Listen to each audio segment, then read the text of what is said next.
हाँ भाई, अपना जो ये लेक्चर चल रहा था स्ट्रक्चर्स को लेकर के, अलग अलग ब्लॉक की इंपॉर्टेंट स्ट्रक्चर्स को जो डिस्कस कर रहे थे, उसमें हमने oxy acids, oxy anions, oxides वगैरह की स्ट्रक्चर अभी तक डिस्कस करी है।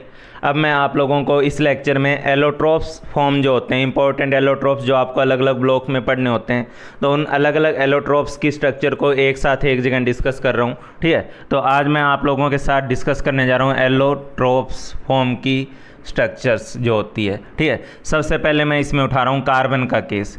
तो कार्बन के केस में आप लोगों को पता होना चाहिए कि इसकी जो डिफरेंट क्रिस्टलाइन एलोट्रोपिक फॉर्म जो होती है, डिफरेंट क्रिस्टलाइन एलोट्रोपिक फॉर्म, वो सबको आप लोगों को पता ही है। एक डायमंड होता है, ठीक है, एक ग्रेफाइट होता है। इन दो के बारे में तो आप लोग बहुत अच्छे से जानते हो, डायमंड है, ग्रेफाइट है। ठीक है, एक इसके अलावा इसमें और होते हैं फुलरीन्स। ठीक है, ये फुलरीन्स रिसेंटली डिस्कवर्ड एलिमेंट्स हैं। ठीक है, मतलब ये रिसेंटली डिस्कवर्ड एलोट्रोपिक फॉर्म है। ठीक है, और ये भी क्या है, आर्टिफिशियल है। तो ये आर्टिफिशियल फॉर्म होती है फुलरीन्स।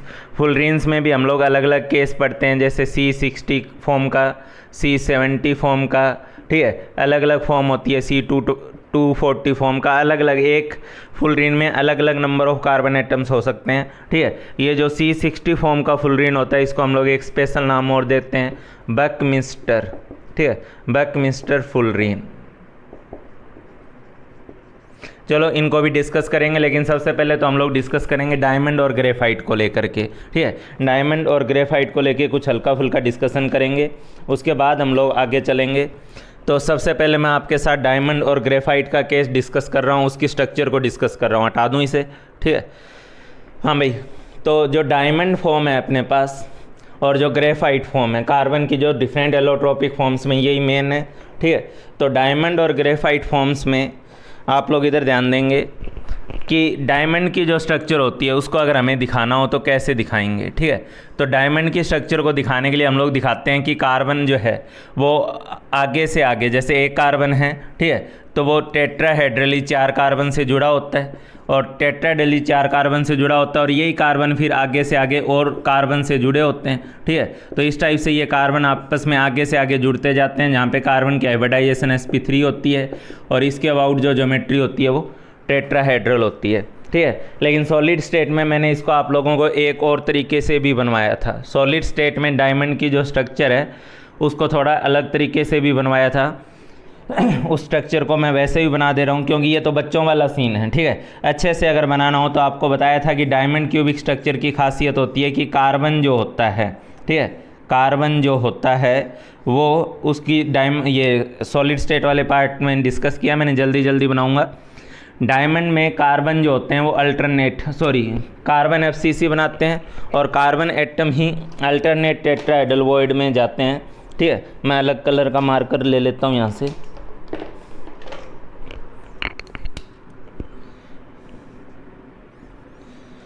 हाँ भाई, तो डायमंड क्यूबिक स्ट्रक्चर में कार्बन ही FCC बनाता है और कार्बन ही अल्टरनेट टेट्राहेड्रल वॉइड में जाता है, ऐसा कुछ हमने बोला था। सॉलिड स्टेट में रिवाइज कर लेना।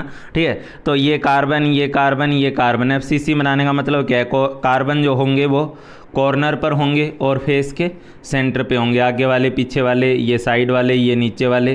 ठीक है, तो ऊपर नीचे साइड वाले फेस के सेंटर पे होंगे। फिर मैंने आप लोगों को सॉलिड स्टेट में इस क्यूब को 8 छोटे क्यूब में तोड़ते हुए बताया था कि हर अल्टरनेट क्यूब पे हर छोटे क्यूब पे टेट्राहेड्रल वॉइड है। ठीक है, हर छोटे क्यूब का सेंटर टेट्राहेड्रल वॉइड है, लेकिन कार्बन अल्टरनेट पे होगा क्योंकि अल्टरनेट टेट्राहेड्रल वॉइड को ऑक्यूपाई करता है। इसकी स्ट्रक्चर को मैंने ZNS जब स्ट्रक्चर डिस्कस कर रहा था उस टाइम बताया था। ठीक है, तो अगर ये आगे वाला टेट्राहेड्रल वॉइड है, तो इसका मतलब ये आगे वाले फेस सेंटर कॉर्नर से, और ये ऊपर वाले फेस सेंटर से, और आगे वाले फेस सेंटर से, और साइड वाले फेस सेंटर से जाएगा। ठीक है, तो इसका मतलब इसके पीछे वाले टेट्राहेड्रल वॉइड पे एटम नहीं है, तो यहाँ साइड वाले पे, यहाँ टेट्राहेड्रल वॉइड पे एटम है। ठीक है, और अगर ये पीछे है ये और ये पीछे है, तो ये पीछे वाले कॉर्नर के साथ जाएगा, पीछे वाले फेस सेंटर के साथ जाएगा, और जो साइड वाले फेस हैं और ऊपर वाले फेस हैं वो कॉमन होंगे। अब ये जो कार्बन है ये आगे वाले टेट्राहेड्रल वॉइड में है, तो ये आगे वाले कॉर्नर की तरफ आएगा, आगे वाले फेस सेंटर की तरफ आएगा, और साइड वाले और नीचे वाले फेस सेंटर कॉमन है। ये अगर आगे वाले पे था तो ये फिर आप लोगों को समझना होगा कि ये पीछे वाले की तरफ है, तो ये पीछे वाले फेस सेंटर की तरफ गया, पीछे वाले कॉर्नर की तरफ गया, पीछे वाले फेस सेंटर की तरफ गया, नीचे वाले फेस सेंटर की तरफ गया और साइड वाले फेस सेंटर की तरफ गया। ठीक है, तो ये हर कार्बन के अबाउट आप 4 लाइनें देख रहे हो। ठीक है, ये भी कार्बन ही है।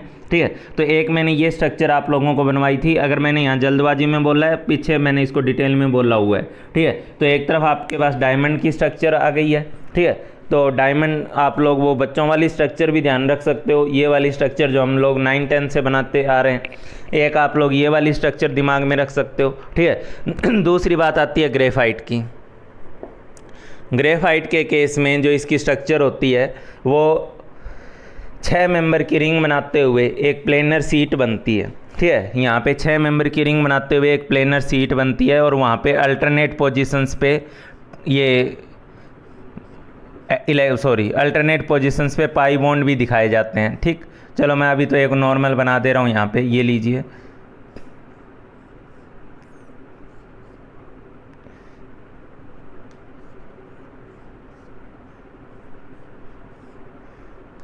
ये मैंने बहुत ज़्यादा रिंग नहीं बनाई, थोड़ी रिंग बनाई है। ये एक प्लेनर फॉर्म है। ठीक है, यहाँ पे अल्टरनेट में टेट्राहेड्रल वॉइड होंगे कि आप लोग जब बनाओ तो इस बात का ध्यान रखना कि आप चाहे डबल बॉन्ड रिंग के अंदर की तरफ बनाओ चाहे बाहर की तरफ बनाओ, लेकिन कोई एक एटम पे दो बार डबल बॉन्ड मत बना देना।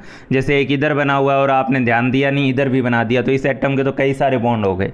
ठीक है, बस आप किसी भी तरीके से बनाओ, लेकिन रिंग के अंदर बनाओ, बाहर बनाओ, लेकिन हर एटम डबल बॉन्डेड फॉर्म में होना चाहिए, उसका कोई ना कोई डबल बॉन्ड होना चाहिए और एक से ज़्यादा किसी का बना मत देना।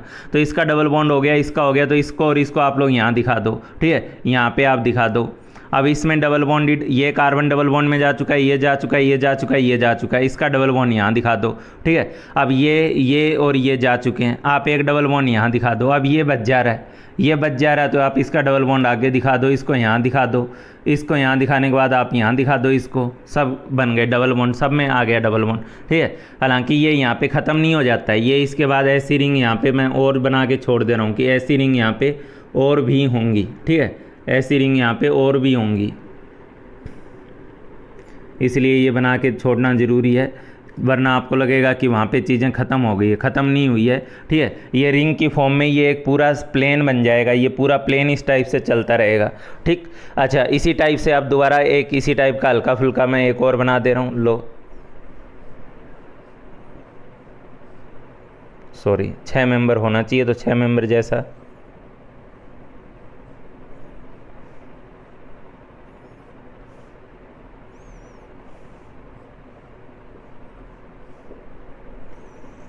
हाँ भाई, तो ये एक लेयर है, ये दूसरी लेयर है। ठीक है, तो लेयर के अंदर जो कार्बन एटम्स हैं वो तो ऑब्वियस सी बात है कोवलेंट बॉन्डिंग से बंधे हुए हैं। ठीक है, लेकिन एक लेयर दूसरी लेयर से कैसे बंधी हुई है, इसके अंदर भी पाई बॉन्ड वगैरह हैं रे। ठीक है, इसमें भी पाई बॉन्ड वगैरह हैं, जल्दबाजी में बनाना हो तो ये इसी को कॉपी करके बना दे रहा हूँ। ठीक है,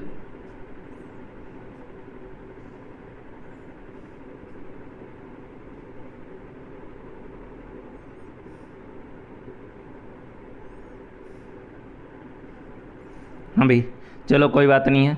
तो अब इस हिसाब से इनके बीच में कौन सा इंटरेक्शन होता है, ये लेयर्स आपस में कौन सा इंटरेक्शन से बंधी होती है, तो ये जो लेयर्स एक दूसरे से जुड़ी होती है वो वन डर वाल इंटरेक्शन से जुड़ी होती है। 11th में आप लोगों ने पढ़ा होगा।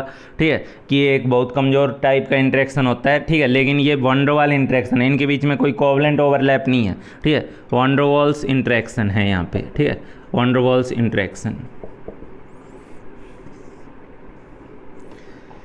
हाँ भाई, तो यहाँ पे वन डर वाल्स इंटरेक्शन के थ्रू ये लेयर्स एक दूसरे से जुड़ी हुई होती हैं। ग्रेफाइट में हर एक कार्बन की जो हाइब्रिडाइजेशन होती है, कोई भी कार्बन लोगे वो एक डबल बॉन्ड बनाते हुए होगा। ग्रेफाइट में जो कार्बन की हाइब्रिडाइजेशन होती है वो sp2 होती है। डायमंड में जो कार्बन की हाइब्रिडाइजेशन होती है वो sp3 होती है। ठीक है, ग्रेफाइट में लेयर्स बनती हैं, डायमंड में आपके पास सीधा सीधा एक 3 डायमेंशनल नेटवर्क बनता है। ठीक है, और आप लोगों को 11th में केमिकल बॉन्डिंग वगैरह में पढ़ाया जाता है कि कार्बन और कार्बन के बीच में बनने वाला single bond, sigma bond, multivalent atom के बीच में बनने वाला सबसे स्ट्रॉन्गेस्ट सिग्मा बॉन्ड होता है सिमिलर एटम के बीच में। ठीक है, 2 सेम एटम के बीच में बनने वाला सबसे स्ट्रॉन्गेस्ट बॉन्ड तो H और H होता है। ठीक है, 2 एटम को सिमिलर एटम के बीच में बनने वाला सबसे स्ट्रॉन्गेस्ट बॉन्ड H और H के बीच का एटम होता है हाइड्रोजन, और हाइड्रोजन एटम के बीच का बॉन्ड होता है। ठीक है, लेकिन दो मल्टीवैलेंट एटम्स के बीच में बनने वाला सबसे, क्योंकि हाइड्रोजन तो एक ही बॉन्ड बनाता है तो उसकी तो कहानी निपट लेती है वहीं पे, ठीक है। लेकिन कार्बन के केस में क्या है, वो एक बॉन्ड बनाएगा तो वो बाकी अलग अलग डायरेक्शन में अलग अलग बॉन्ड भी बनाएगा, तो वो आगे से आगे जुड़ सकता है। हाइड्रोजन ऐसा नहीं कर सकता। कार्बन और कार्बन के बीच में बनने वाला सबसे मतलब कार्बन और कार्बन के बीच में बनने वाला बॉन्ड सबसे स्ट्रॉन्गेस्ट सिग्मा बॉन्ड होता है सिमिलर एटम्स के बीच में, ये बात भी ध्यान रखना।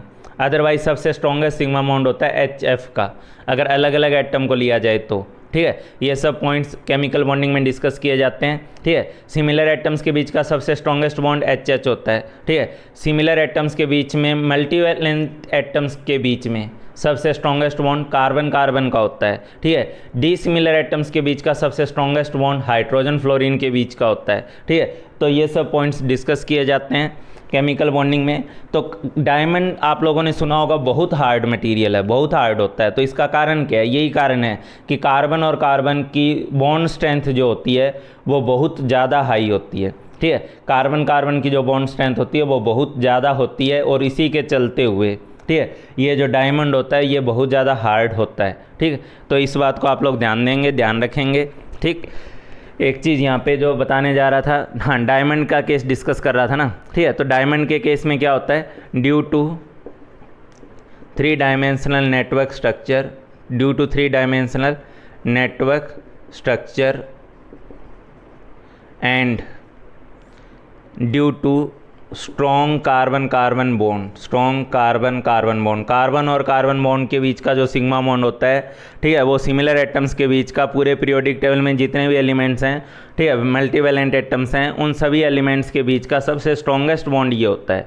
तो due to 3 dimensional network structure and due to strong, ठीक है, due to strong carbon carbon bond, ठीक है, डायमंड इज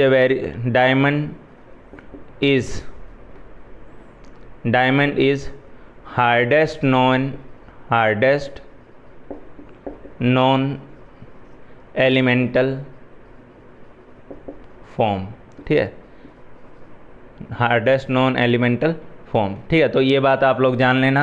डायमंड के बीच के अंदर जो डायमंड के अंदर जो होता है, कार्बन कार्बन की सबसे स्ट्रॉन्गेस्ट बॉन्ड होती है, और इसके चलते हुए ये एलिमेंटल फॉर्म में, जितनी भी एलिमेंटल फॉर्म में है उस सब में सबसे ज़्यादा हार्डेस्ट एलिमेंटल फॉर्म जो होती है वो डायमंड की होती है, ठीक है। सबसे ज़्यादा हार्डेस्ट एलिमेंटल फॉर्म जो होती है वो डायमंड की होती है, ठीक है। अच्छा, एक चीज़ मैं जानना चाहूँगा अब यहाँ पे कुछ बेसिक बातें। अगर आपसे पूछा जाए हार्डनेस किसकी ज़्यादा है, डायमंड की या ग्रेफाइट की, तो आप लोगों का जवाब होगा कि ऑब्वियस सी बात है डायमंड की हार्डनेस ज़्यादा है, ठीक है। लेकिन अगर मैं एक बात आपसे पूछूं कि थर्मोडायनेमिक स्टेबिलिटी डायमंड और ग्रेफाइट में किसकी ज़्यादा है, ठीक है, थर्मोडायनेमिक स्टेबिलिटी डायमंड और ग्रेफाइट में किसकी ज़्यादा है, ठीक है। अगर मैं आपसे ऐसा पूछता हूँ तो आप लोग किसका क्या जवाब दोगे, ठीक है। डायमंड और ग्रेफाइट में थर्मोडायनेमिक स्टेबिलिटी किसकी ज़्यादा है? अक्सर मैं बच्चों से जब ये पहली बार क्वेश्चन पूछता हूँ, चाहे वो 11th में, 12th में, टारगेट में है, ठीक है, अक्सर जब मैं बच्चों से क्वेश्चन पूछता हूँ तो उनका जवाब आता है सर डायमंड ज़्यादा स्टेबल होता है, ठीक है। क्यों ज़्यादा स्टेबल जैसा लगता है उन्हें? उनको क्यों लगता है कि डायमंड ज़्यादा स्टेबल है, ठीक है? उनको वो क्या करते हैं, वो बेवकूफ़ी वाला काम करते हैं। उनको हार्डनेस जो है, पढ़ा तो हार्डनेस को वो स्टेबिलिटी समझने लगते हैं। हार्डनेस एक अलग चीज़ है, स्टेबिलिटी, थर्मोडायनेमिक स्टेबिलिटी एक अलग चीज़ है, ठीक है। वो वैल्यू बेसिस पे देखी जाती है, कुछ वैल्यूज़ को एनालाइज करके देखा जाता है, ठीक है। तो डायमंड और ग्रेफाइट में हार्ड भले ही डायमंड ज़्यादा होता है, ठीक है, लेकिन एक्सपेरिमेंटल में बेसिस पे बता रहा हूँ, एक्सपेरिमेंटल बेसिस पे, ठीक है, एक्सपेरिमेंटल बेसिस पे बता रहा हूँ। ग्रेफाइट जो होता है वो थर्मोडायनेमिकली ज़्यादा स्टेबल होता है डायमंड के मुकाबले, ठीक है। इस लाइन को आपको सुन के अजीब लगेगा, लेकिन इसको परमानेंटली दिमाग में रखना, ठीक है। आपको पता होगा थर्मोडायनेमिक्स में आप लोग जो है कार्बन की कौन सी एलोट्रोपिक फॉर्म को स्टैंडर्ड एलिमेंटल फॉर्म की फॉर्म में ट्रीट करते हो, तो आपको याद होगा ग्रेफाइट को, अगर आपने थर्मोडायनेमिक्स थर्मोकेमिस्ट्री पढ़ रखी है तो, ठीक है। तो ग्रेफाइट को स्टैंडर्ड एलिमेंटल फॉर्म की फॉर्म में क्यों यूज़ किया जाता है, डायमंड को क्यों नहीं करते? क्योंकि ग्रेफाइट जो होता है वो डायमंड से ज़्यादा स्टेबल होता है। कार्बन की मोस्ट स्टेबल जो एलोट्रोपिक फॉर्म है वो ग्रेफाइट है, ठीक है। ग्रेफाइट जो है वो इसकी स्टेबल एलोट्रोपिक फॉर्म है, डायमंड के मुकाबले ग्रेफाइट जो होता है वो ज़्यादा स्टेबल होता है। तो आप किस एक्सपेरिमेंटल बेसिस पे ये बोल रहे हो, ठीक है। अब कोई बच्चा पूछेगा कि किस एक्सपेरिमेंटल बेसिस पे आप ये बोल रहे हो, ठीक है। तो इसका एक बेसिस होता है, ठीक है, हम लोग कंबसन करा के देखते हैं, ठीक है। हम लोग किसी कंपाउंड का किस वैल्यू के बेसिस पे, एक्सपेरिमेंट के नाम पे आप ऐसा कौन सा एक्सपेरिमेंट करोगे कि आपको समझ में आएगा कि डायमंड कम स्टेबल है, ग्रेफाइट ज़्यादा स्टेबल है, ठीक है। तो मैं आपको बता दूं, डायमंड को जब जलाया जाता है और ग्रेफाइट को जब जलाया जाता है, ठीक है, तो डायमंड को जलाने पे ज़्यादा एनर्जी रिलीज होती है रिलेटिवली।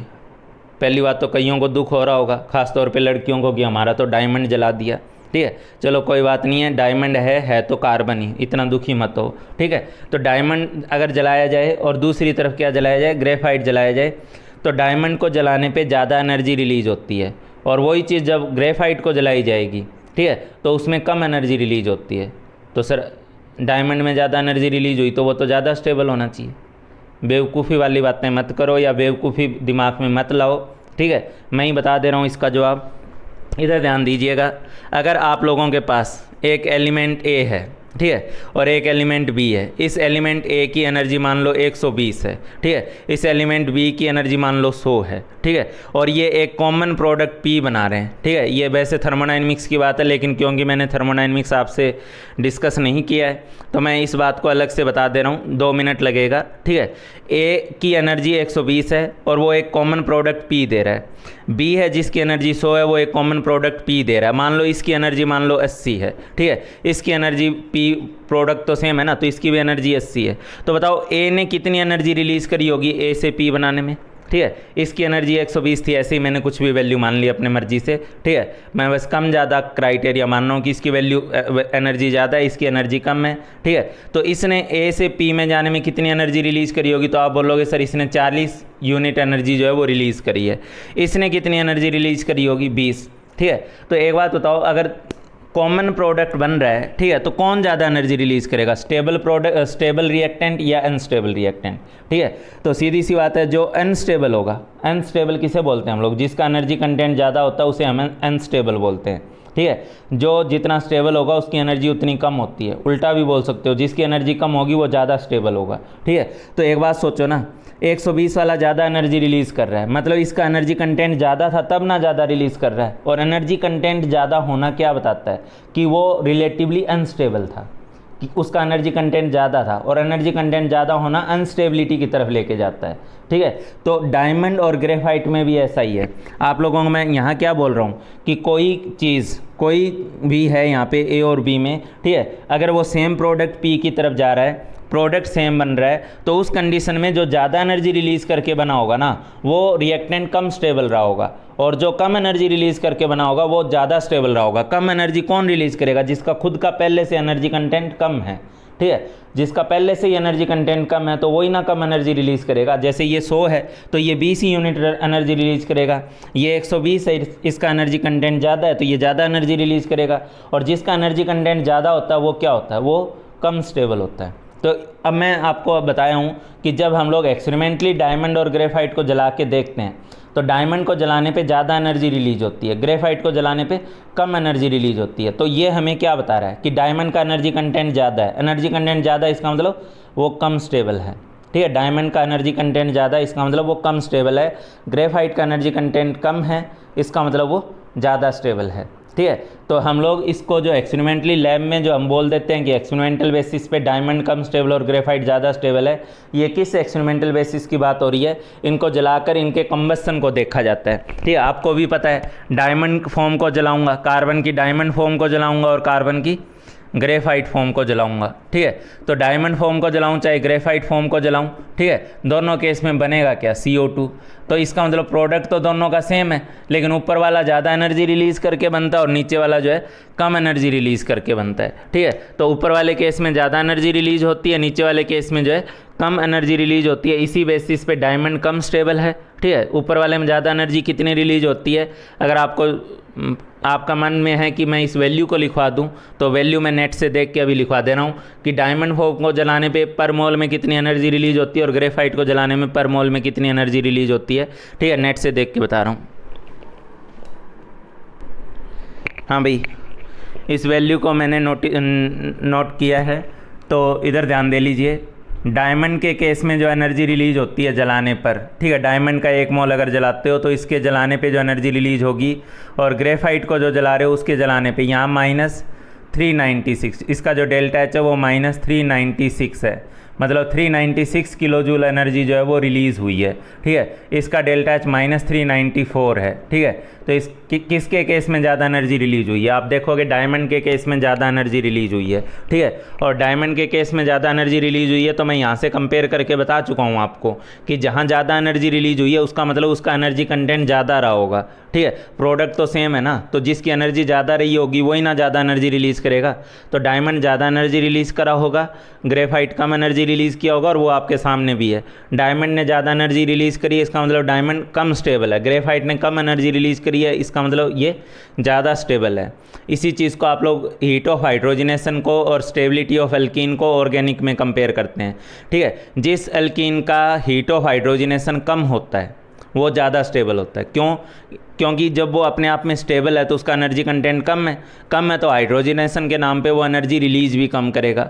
जो अनस्टेबल होगी, जिसका एनर्जी कंटेंट ज़्यादा होगा, वो हाइड्रोजनेशन के नाम पे एनर्जी रिलीज भी ज़्यादा करेगा, ठीक है। तो यही पॉइंट अप्लाई होता है thermodynamic point stability of alkene और हीट ऑफ हाइड्रोजनेशन को कंपेयर करने में। ये दोनों रिवर्स होती हैं, हीट ऑफ हाइड्रोजनेशन ज़्यादा, स्टेबिलिटी ऑफ एल्कीन कम। हीट ऑफ हाइड्रोजनेशन कम, इसका मतलब स्टेबिलिटी ज़्यादा। एंथैल्पी ऑफ कंबस्शन कम, मतलब स्टेबिलिटी ज़्यादा, ठीक है। तो ग्रेफाइट का एंथैल्पी ऑफ कंबस्शन क्या है? कम है, इसलिए इसकी स्टेबिलिटी जो है वो ज़्यादा है। इस बात को आप लोग समझ गए होंगे, मैं उम्मीद करता हूँ, ठीक है। तो ग्रेफाइट और डायमंड में ज़्यादा थर्मोडायनेमिकली ज़्यादा स्टेबल कौन होता है? ग्रेफाइट होता है, ठीक है। इसके पीछे अगर कारण देखें तो ऑर्गेनिक में आप लोग रेजोनेंस वगैरह पढ़ते हो, ठीक है। तो यहाँ पे एक बहुत लंबा कंजुगेशन है, double bond single bond, double bond single bond, sorry double bond single double single, ठीक है, double single double single double, ठीक है। एक टाइप से लगातार कंजुगेशन बना हुआ है यहाँ पे, और इससे इसमें एक अच्छी खासी रेजोनेंस होती है। और इस एक्सटेंडेड और एक बहुत लंबी रेजोनेंस की वजह से आप समझ सकते हो कि ग्रेफाइट में जो है स्टेबिलिटी ज़्यादा होती है डायमंड के मुकाबले। इसमें एक बहुत लंबी रेजोनेंस है, एक बहुत अच्छी रेजोनेंस है, ठीक है। और वो एरोमेटिक रिंग वगैरह के बारे में भी आप लोग पढ़ोगे, ठीक है। तो इसकी वजह से इस ग्रेफाइट फॉर्म में जो है ज़्यादा स्टेबिलिटी होती है डायमंड फॉर्म की मुकाबले, ठीक है। हाँ भाई, तो एक तो मैंने ये बताया हार्ड ज़्यादा कौन है? डायमंड। स्टेबिलिटी ज़्यादा किसकी है? ग्रेफाइट की, ठीक है। अच्छा, उसके बाद अगर मैं आप लोगों से पूछूं, ठीक, कि ये तो बता ही दिया, कल को अगर आपसे पूछे डायमंड और ग्रेफाइट में एंथैल्पी ऑफ कंबस्शन किसका ज़्यादा है, तो आप लोगों को साफ साफ समझ में आना चाहिए कि ग्रेफाइट का एंथैल्पी ऑफ कंबस्शन कम है और डायमंड का एंथैल्पी ऑफ कंबस्शन ज़्यादा है, ठीक है।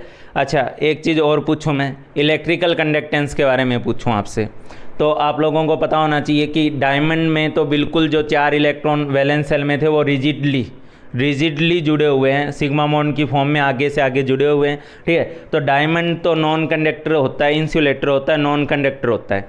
ग्रेफाइट में आपको पता है अल्टरनेट के ऊपर पाई बॉन्ड है, ठीक है।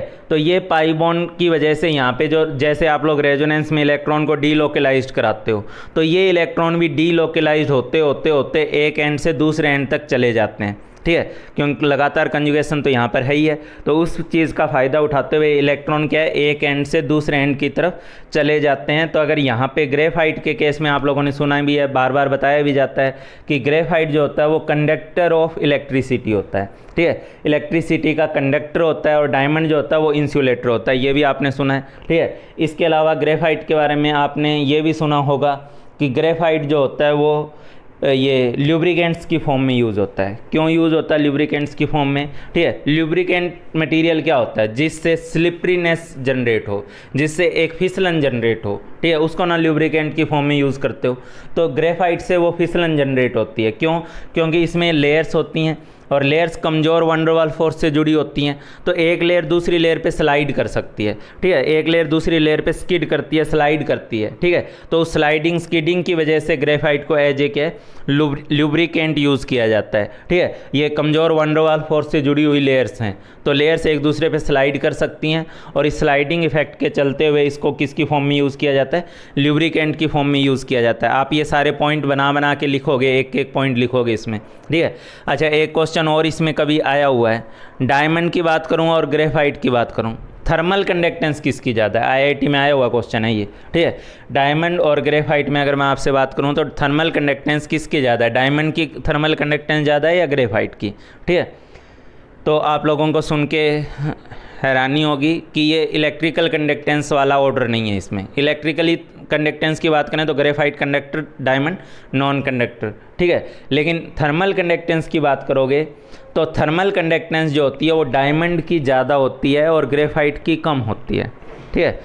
थर्मल कंडक्टेंस में एक्चुअली वाइब्रेशन मैटर करता है। एटम्स वाइब्रेट कर करके अपनी एनर्जी को आगे से आगे जो है ट्रांसफ़र करते हैं, ठीक है, हीट को आगे से आगे ट्रांसफ़र करते हैं, ठीक है। तो उसमें थर्मल वाइब्रेशन मैटर करता है, ठीक है। अब मैं आपको एक मज़ेदार सी बात बताता हूँ। एक स्ट्रिंग को आपने बहुत टाइटली खींचा हुआ है, बहुत टाइटली, उसको छोटा सा झटका दीजिए बीच में से, ठीक है, तो उसमें वाइब्रेशन ज़्यादा अच्छा होगा। एक स्ट्रिंग को आप हल्का लूजली पकड़िए और उसको वाइब्रेट, ऐसे वाइब्रेट करने का, ऐसे झटका देने का कोशिश करिए वाइब्रेट करने के लिए, ठीक है, तो आप देखोगे उसमें वाइब्रेशन कम होता है, ठीक है। तो डायमंड के केस में चीज़ें ज़्यादा रिजिडली जुड़ी हुई हैं, तो उनके बॉन्ड्स में, उनके एटम्स में वाइब्रेशन ज़्यादा होता है। कईयों को लग रहा होगा सर उल्टा बोल रहे हैं, उल्टा नहीं बोल रहे हैं, आप खुद सोच लेना, ठीक है। एक वो रस्सी है आपके पास, एक धागा है मान लो, उस धागे या रस्सी को आपने बहुत टाइटली अगर पकड़ा हुआ है और फिर उसको आप वाइब्रेट करने की कोशिश करोगे तो उसका वाइब्रेशन, उसका कंपन ज़्यादा होगा। एक रस्सी को आप लूजली पकड़ के रखोगे और फिर उसको झटका दे के उसमें वाइब्रेशन कराना चाहोगे तो आप देखोगे कि उसका वाइब्रेशन कमज़ोर होगा।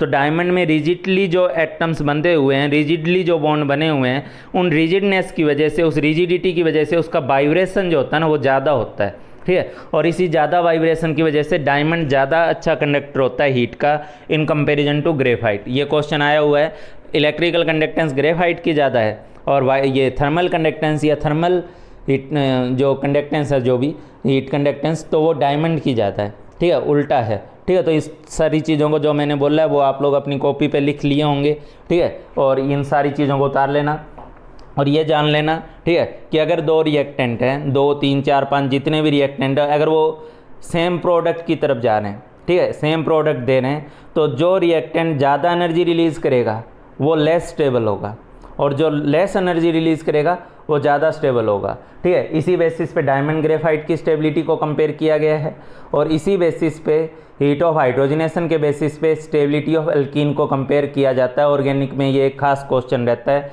बार बार पूछा जाता है, ठीक है। तो इन सब चीज़ों को आप लोग नोट करें, मैं आगे कुछ और बताने जा रहा है इसमें। डायमंड के साथ साथ मैं इससे रिलेटेड 2 स्ट्रक्चर आपको और बताना चाहूँगा, ठीक है। वो 2 स्ट्रक्चर किसकी हैं? एक स्ट्रक्चर आपको डिस्कस करनी होती है सिलिकॉन कार्बाइड की, ठीक है, सिलिकॉन कार्बाइड जिसको आप लोग कार्बोरेंडम बोलते हैं, ठीक है, कार्बोरेंडम। तो कार्बोरेंडम जिसको आप बोलते हो, और एक ऑर्गेनिक, इनऑर्गेनिक में एक नाम और सुनते हो, कोरेंडम, ठीक है। कोरेंडम अलग चीज़ है, कार्बोरेंडम अलग चीज़ है। कोरेंडम Al2O3 के लिए यूज़ होता है और कार्बोरेंडम जो है वो सिलिकॉन कार्बाइड के लिए यूज़ होता है। कोरेंडम अलग है, ठीक है, कार्बोरेंडम की बात हो रही है, सिलिकॉन कार्बाइड, ठीक है। उसके अलावा सिलिकॉन, तो मैं आप लोगों को सॉलिड स्टेट में सिलिकॉन के बारे में बताया था कि सिलिकॉन की जो स्ट्रक्चर होती है, ठीक है, वो भी डायमंड क्यूबिक स्ट्रक्चर ही होती है, ठीक है। सिलिकॉन की जो स्ट्रक्चर होती है वो भी डायमंड क्यूबिक स्ट्रक्चर ही होती है। उसमें भी सिलिकॉन आगे से आगे जो है टेट्राहेड्रली जुड़ा होता है। तो सिलिकॉन की इसमें डायमंड क्यूबिक स्ट्रक्चर है, ठीक है, ये भी टेट्राहेड्रली आगे से आगे जुड़ा होता है। जैसे डायमंड है वैसे ये है, इसकी भी हाइब्रिडाइजेशन जो है वो sp3 है, ठीक है। फिर बीच में आया सिलिकॉन कार्बाइड, कार्बोरेंडम, ये और ये स्ट्रक्चर का मिक्सिंग है, ठीक है। कैसे मिक्सिंग है? बस इसमें सिलिकॉन आगे 4 कार्बन से जुड़ा होता है, ठीक है, और ये कार्बन जो है आगे 4 सिलिकॉन से जुड़े होते हैं, ठीक है, मतलब आगे सिलिकॉन से जुड़े होते हैं। तो मैं उम्मीद कर रहा हूँ कि आप लोगों को समझ में आ रहा होगा कि आगे सिलिकॉन से जुड़े होते हैं, ठीक है। तो कार्बन, सिलिकॉन कार्बन से जुड़ा होता है, कार्बन सिलिकॉन से जुड़ा होता है, लेकिन सीक्वेंस वही होता है, ठीक है, टेट्राहेड्रली आगे से आगे जुड़े होते हैं। तो डायमंड में सारे कार्बन थे, सिलिकॉन में सारे सिलिकॉन थे, कार्बोरेंडम में सिलिकॉन और कार्बाइड जो थे वो आगे से आगे चलते गए हैं, ठीक है। तो आपको पता हो कि कार्बोरेंडम जो होता है वो भी एक हार्ड मटेरियल में आता है, ठीक है, ये भी हार्ड मटेरियल है। क्यों? क्योंकि इसकी भी नेटवर्क स्ट्रक्चर है, हालांकि सिलिकॉन उतना हार्ड नहीं है। क्यों? केमिकल बॉन्डिंग में आपको सिखाया जाता है कि कार्बन और कार्बन का जो सिग्मा बॉन्ड होता है, ठीक है, सिंगल बॉन्ड जो होता है वो ज़्यादा स्ट्रॉन्गर होता है सिलिकॉन कार्बन से, और ये ज़्यादा स्ट्रॉन्गर होता है सिलिकॉन से। केमिकल बॉन्डिंग में आपको साफ साफ बताया जाता है कि एटम का साइज जैसे जैसे बढ़ेगा, ठीक है, उसकी बॉन्ड स्ट्रेंथ उतनी कम हो जाएगी। तो ये सेकंड पीरियड का, ये सेकंड पीरियड का, ये सेकंड पीरियड का, ये थर्ड पीरियड का, ये थर्ड पीरियड का और थर्ड पीरियड का। तो ये ज़्यादा स्ट्रॉन्गर बॉन्ड है और ये कमज़ोर है, ठीक है। तो इसके नाते ये ज़्यादा स्ट्रॉन्गर बॉन्ड होने के नाते ये ज़्यादा मजबूत है, डायमंड वाला केस। सिलिकॉन कार्बाइड उसके बीच में आएगा, हार्डनेस के मामले में भी बीच में आएगा। सिलिकॉन की हार्डनेस बहुत कम होगी क्योंकि सिलिकॉन की बॉन्ड स्ट्रेंथ इन दोनों के मुकाबले काफ़ी कमज़ोर है, ठीक है, तो इसलिए इसकी हार्डनेस भी कमज़ोर है। तो साथ ही साथ आप सिलिकॉन कार्बाइड की स्ट्रक्चर को भी समझ लें और सिलिकॉन की स्ट्रक्चर को भी समझ लें। जब डायमंड की स्ट्रक्चर डिस्कस की जा रही है तो इनकी स्ट्रक्चर को भी साथ साथ कंपेयर किया जा सकता है। डायमंड के केस में एक वर्ड आपको और सुनने को मिलता है और वो है डैंगलिंग बॉन्ड्स, ठीक है। तो डैंगलिंग बॉन्ड्स क्या होता है? एक्चुअली डायमंड का जो सरफेस होता है वो प्योर नहीं होता, उस पर इम्प्योरिटी जम जाती है उसके सरफेस पे, ठीक है। ये किसकी वजह से होता है? डंगलिंग बॉन्ड्स की वजह से होता है। डंगलिंग बॉन्ड्स क्या होते हैं? आप कह रहे हो कि कार्बन आगे से आगे टेट्राहेड्रली जुड़ता जाएगा, ठीक है। तो ज़रा अपने आप में दिमाग में एक बार सोचो कि जब आप डायमंड के सरफेस पे आओगे कहीं ना कहीं तो वो सरफेस कट होगा ना, ठीक है, कहीं ना कहीं तो आकर के उसकी एक लिमिट होगी। तो वहाँ जो सरफेस पे एटम्स होंगे, कार्बन के एटम होंगे, तो वहाँ तो वो आगे कार्बन से नहीं जुड़े हुए ना, सरफेस वाले जो कार्बन एटम है, ठीक है। मतलब वहाँ पे जो उनके कार्बन को जो आगे जुड़ा होना चाहिए था वहाँ से उसको काट दिया गया है, ठीक है। मतलब वहाँ पे अब आगे कार्बन एटम नहीं है, तो वहाँ पे एक टाइप की वैलेंसी जो हो रही है वो कार्बन की पूरी नहीं हो पा रही है, ठीक है। वहाँ पे unbalanced bonding, unbalanced valency present है जो पूरी नहीं हो पाई है, आगे कार्बन से जुड़ नहीं पाए हैं। तो डायमंड के सरफेस पे क्या होता है? इस टाइप की अनबैलेंस्ड फोर्सेस होती हैं, ठीक है। और या कह सकते हो कि कार्बन जिसके 4 बॉन्ड होने चाहिए थे, तो जो सरफेस पे कार्बन होगा, अंदर से लेके सरफेस तक आने में तो कार्बन आगे से आगे जुड़ रहा है, लेकिन सरफेस पे कार्बन के, डायमंड के सरफेस पे, ठीक है, ये लिख लेना, at the surface of diamond, ठीक है, at the surface of diamond valency of carbon are not complete, ठीक है। Valency of carbon are not complete, carbon की जो वैलेंसी है वो कंप्लीट नहीं है, ठीक है। Due to which it combine with other molecule का मतलब जो इम्प्योरिटी मॉलिक्यूल्स हैं, जिनको हम इम्प्योरिटी बोलेंगे, ठीक है, कंबाइन विद अदर मॉलिक्यूल्स, ठीक है, थ्रू कौन सी बॉन्डिंग के थ्रू? डंगलिंग बॉन्ड्स, ठीक है। डंगलिंग बॉन्ड्स के थ्रू वो कंबाइन करेंगे और उसकी वजह से डायमंड का जो सरफेस होता है वो प्योर नहीं होता है, ठीक है। डंगलिंग बॉन्ड्स क्या है कि नॉर्मल सरफेस को कट करोगे कार्बन का, कहीं डायमंड का जहाँ पे सरफेस कट होगा उस सरफेस पे कार्बन की वैलेंसी कंप्लीट नहीं है, ठीक है, और वो डंगलिंग बॉन्ड है और उसी की वजह से वहाँ पे इम्प्योरिटी जो है वो एड अप हो जाती है, ठीक। इसके बाद एक छोटी सी चीज़ और डिस्कस करते हैं। हाँ भाई, और डायमंड और ग्रेफाइट के बाद एक नेक्स्ट फॉर्म हमारे पास होती है फुलरीन्स आर्टिफिशियल फॉर्म होती है, आर्टिफिशियल एलोट्रोपिक फॉर्म है। ये फॉर्म लैब में मतलब बनाई जाती है, जिसमें कुछ स्फेरिकल मॉलिक्यूल्स फॉर्म किए जाते हैं, और ये जो स्फेरिकल मॉलिक्यूल्स फॉर्म किए जाते हैं इसमें कार्बन के 60 एटम 70 एटम वगैरह होते हैं, और ये 60 एटम 70 एटम वगैरह एक स्फेरिकल वॉल फॉर्म में होते हैं, स्फेरिकल वॉल की फॉर्म में होते हैं, ठीक है। इनको सोकर वॉल स्ट्रक्चर भी बोला जाता है, ठीक है। ये जो स्ट्रक्चर एनसीईआरटी में दी हुई है ये C60 की स्ट्रक्चर है, जिसको हम बकमिंस्टर फुलरीन बोलते हैं। इस बकमिंस्टर फुलरीन की एक खासियत है, आप देख पा रहे होंगे कि यहाँ पे कुछ हेक्सागोनल फेसिस हैं, कुछ आपके पास पेंटागोनल फेसिस हैं। इस नंबर के बारे में मैं बता दे रहा हूँ, इसमें 20 हेक्सागोनल फेसिस होते हैं और 12 जो हैं वो पेंटागोनल फेसिस होते हैं। इस नंबर को ध्यान रखिएगा, काम आएगा, ठीक है। 12 इसमें पेंटागोनल फेसिस है और 20 इसके अंदर जो है हेक्सागोनल फेसिस हैं। C60 को बकमिंस्टर फुलरीन बोला जाता है। ये सब आर्टिफिशियल होते हैं, ये बॉल टाइप स्ट्रक्चर्स के मॉलिक्यूल जो हैं कार्बन के, ये लैब में प्रिपेयर किए जाते हैं, ये आर्टिफिशियल केस है, ठीक है। तो इस तरीके से हम लोगों ने जो है कार्बन के केस में जो डिफरेंट एलोट्रोपिक्स फॉर्म हैं उसके बारे में डिस्कस कर लिया है। अब हम लोग आगे पढ़ते हैं। कार्बन की एलोट्रोपिक फॉर्म डिस्कस करने के बाद मैं आप लोगों से डिस्कस करना चाहूँगा फॉस्फोरस की एलोट्रोपिक फॉर्म। ठीक है, फॉस्फोरस की एलोट्रोपिक फॉर्म्स को डिस्कस करना चाहूँगा। फॉस्फोरस में आप लोगों को पता होना चाहिए कि कितनी कौन कौन सी एलोट्रोपिक फॉर्म्स फॉस्फोरस की मेन हैं। ठीक है, इसकी एक फॉर्म होती है वाइट फॉस्फोरस। ठीक है, वाइट फॉस्फोरस जिसको आप लोग क्योंकि उसका जो लुक लाइट के अंदर होता है, लाइट की प्रेजेंस में ये येलो जैसा दिखाई देता है, तो इसको वाइट फॉस्फोरस या येलो फॉस्फोरस के नाम से आप ध्यान रखोगे। ठीक, और उसके बाद आपके पास एक होता है रेड फॉस्फोरस। ठीक है, और एक आपके पास होता है ब्लैक फॉस्फोरस। ठीक है, वाइट फॉस्फोरस, रेड फॉस्फोरस और ब्लैक फॉस्फोरस। ठीक है, तो वाइट फॉस्फोरस क्या है, रेड फॉस्फोरस क्या है और ब्लैक फॉस्फोरस क्या है। ठीक है, तो इनके बारे में पहले जान लेते हैं। जैसे मैं सबसे पहले वाइट फॉस्फोरस लिख रहा हूँ। ठीक है, आप अक्सर फॉस्फोरस के नाम पे एक यूनिट पढ़ते हो P4। ठीक है, P4 यूनिट जो होती है एक्चुअली यही वाइट फॉस्फोरस है। ये P4 जो लिखा रहता है ये अपने आप में एक डिस्क्रीट मॉलिक्यूल है और इसकी जो स्ट्रक्चर होती है वो तो मैं बनाऊंगा। ये P4 का जो डिस्क्रीट मॉलिक्यूल है यही वाइट फॉस्फोरस होता है। ठीक है, एक आपके पास होता है ब्लैक फॉस्फोरस, ये रेड फॉस्फोरस। रेड फॉस्फोरस की भी बात करेंगे अभी हम लोग। पहले मैं आपके सामने वाइट फॉस्फोरस की बात कर लेता हूँ। ठीक है, तो वाइट फॉस्फोरस की अगर मैं आपसे बात करूँ तो आप मेरे को ये आप लोग सुन लो। इसमें आप लोग फॉस्फोरस को, ठीक है, यहाँ पे आगे से आगे क्या, वो एक फॉस्फोरस को 3 अलग अलग फॉस्फोरस के साथ सिग्मा बॉन्ड की फॉर्म में जोड़ते हो और ये फॉस्फोरस आपस में भी सिग्मा बॉन्ड बनाते हैं और एक इस टाइप का टेट्राहेड्रल मॉलिक्यूल फॉर्म करते हैं। ठीक है, यहाँ पे फॉस्फोरस जो होता है उसकी नॉर्मल 3 वैलेंसी होती है।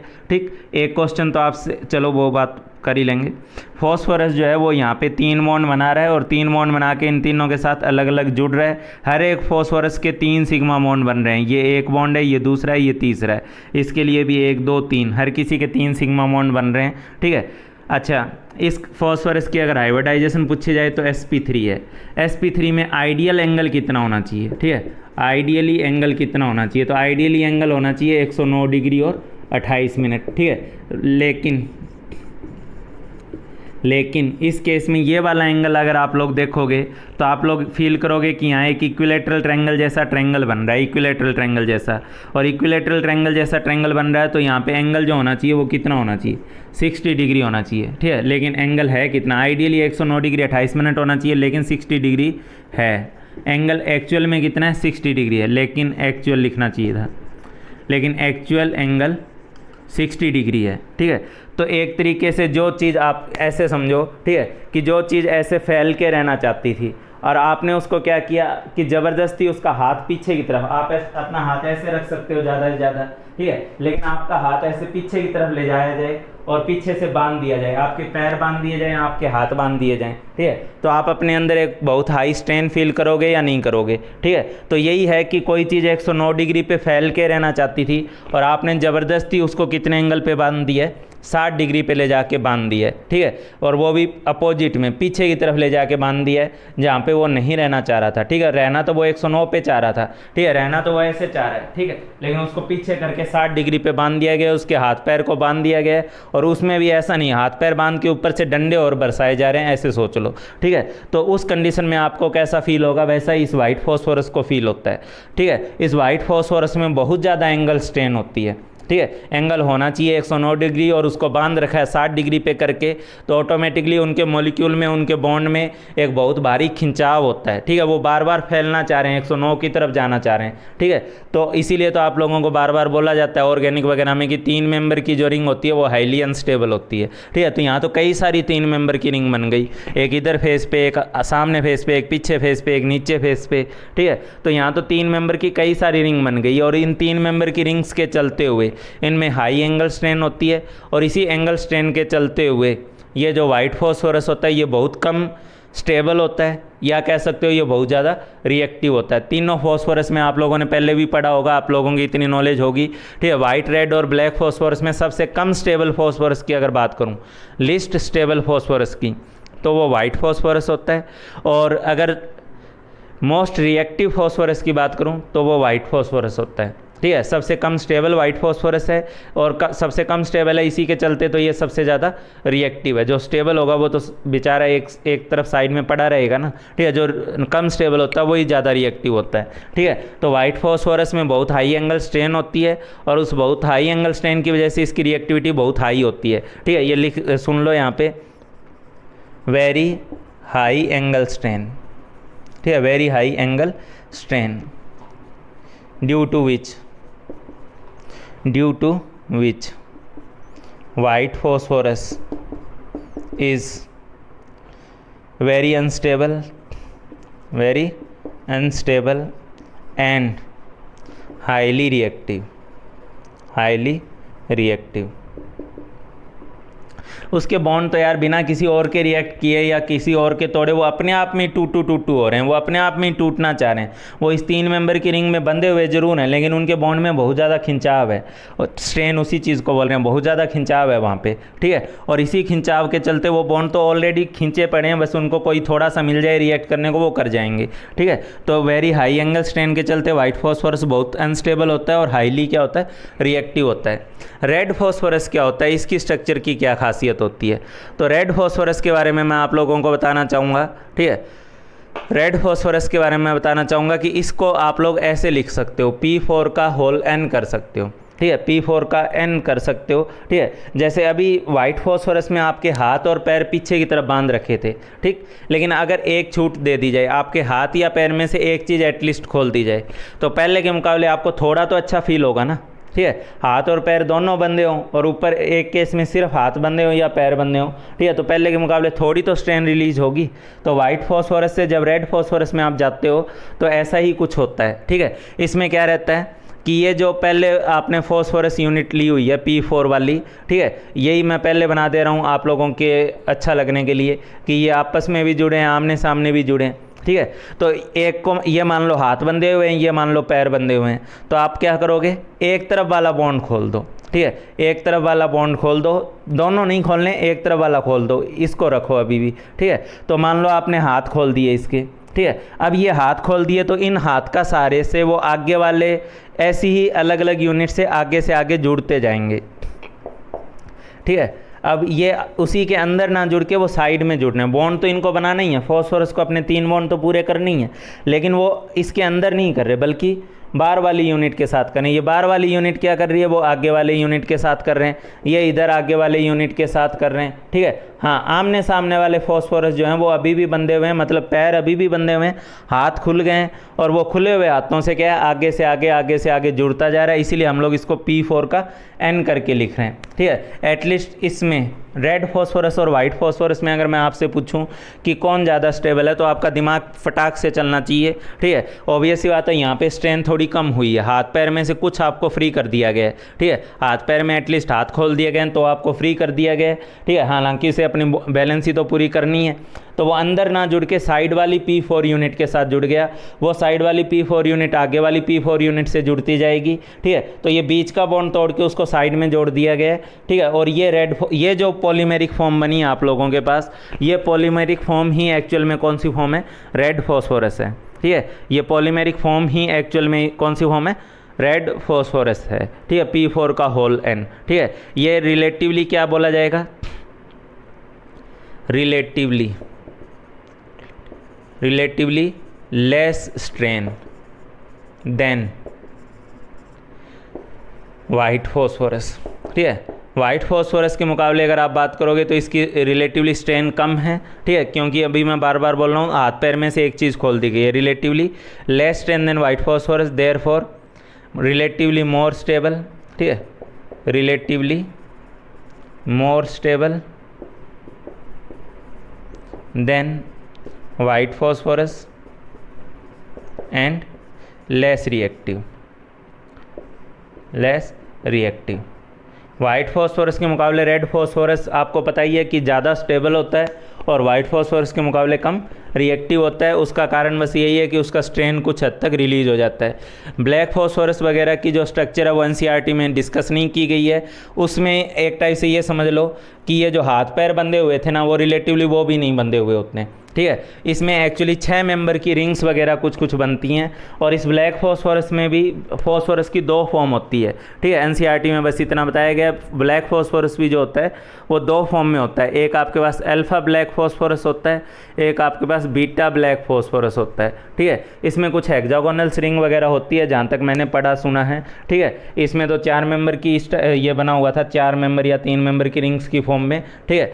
तो इधर ध्यान दे लो, black phosphorus alpha black and beta black phosphorus की फॉर्म में होता है, उसकी खुद की अपनी अलग अलग फॉर्म होती हैं, ठीक है। और इससे ज़्यादा इसमें एनसीईआरटी में और कुछ बताया नहीं गया है। वाइट फॉस्फोरस और रेड फॉस्फोरस की स्ट्रक्चर हमें डिस्कस करनी थी, वो हमने कर ली है, ठीक है। हाँ, तीनों फॉर्म में सबसे ज़्यादा ब्लैक फॉस्फोरस सबसे ज़्यादा स्टेबल होता है और सबसे कम रिएक्टिव होता है, ठीक है। अगर ओवरऑल स्टेबिलिटी की बात करोगे तीनों फॉर्म की, ठीक है, स्टेबिलिटी की अगर बात करते हो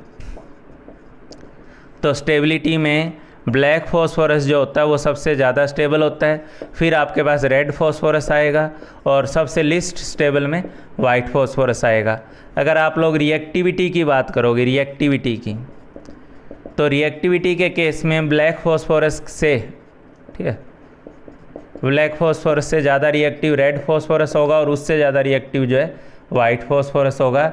ये स्टेबिलिटी एंड रिएक्टिविटी वगैरह जो है वो भी अपनी कॉपी में आप लोग नोट कर लें, ठीक है। फिर इसके बाद मैं एक अच्छा सा क्वेश्चन और डिस्कस कर रहा हूँ आप लोगों के साथ।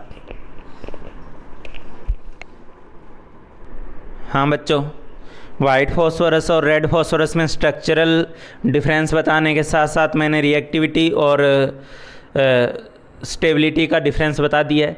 उसके अलावा कुछ डिफरेंस एनसीईआरटी में और मेंशन है जो आप लोगों को पता होने चाहिए।